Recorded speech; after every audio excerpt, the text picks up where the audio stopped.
Assalamualaikum dan salam sejahtera. Saya Khaira Zawanah binti Kurniawan bersama sahabat saya Nurkisha binti Muhammad Fauzi. Kami melaporkan secara langsung dari Sekolah Kebangsaan Taman Koperasi Polis.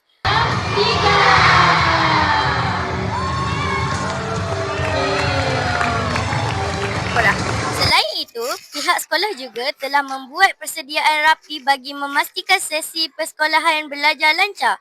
Antaranya ialah perhimpunan ringkas, taklimat disiplin serta sesi suai kenal bersama guru kelas.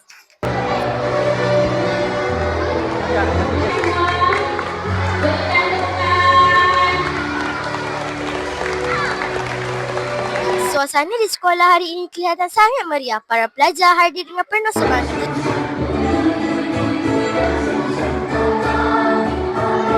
Sekolah juga menyediakan pelbagai aktiviti menarik di dalam kelas sepanjang minggu ini.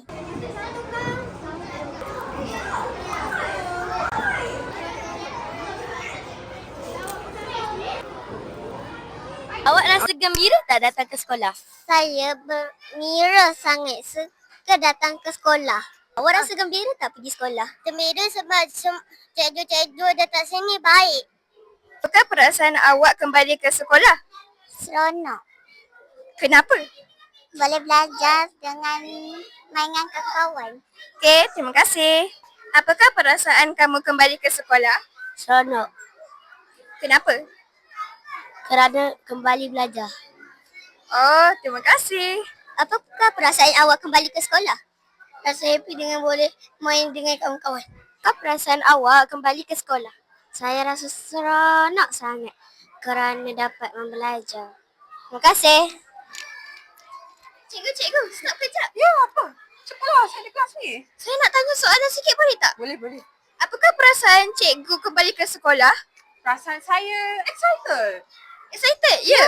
Sebab ada banyak aktiviti yang cikgu akan laksanakan di dalam kelas. Oh, okey. Terima kasih cikgu. Okay, bye-bye.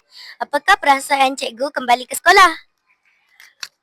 Okey, perasaan saya kembali ke sekolah, cikgu rasa happy sebab dapat jumpa murid-murid. So itulah perasaan saya. Apakah harapan cikgu pada tahun ini? Harapan cikgu pada tahun ini semoga murid-murid SKTKP makin disiplin, cemerlang dan makin rajinlah dalam pembelajaran pada tahun ini. Itu saja. Terima kasih cikgu. Okey, sama-sama. Assalamualaikum Ustazah. Salam. Boleh saya tanya beberapa soalan? Boleh? Apakah harapan Ustazah pada tahun ini?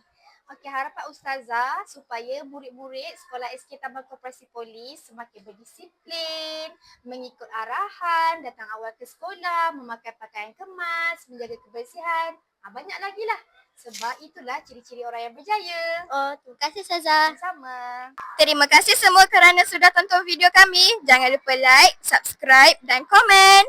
Bye!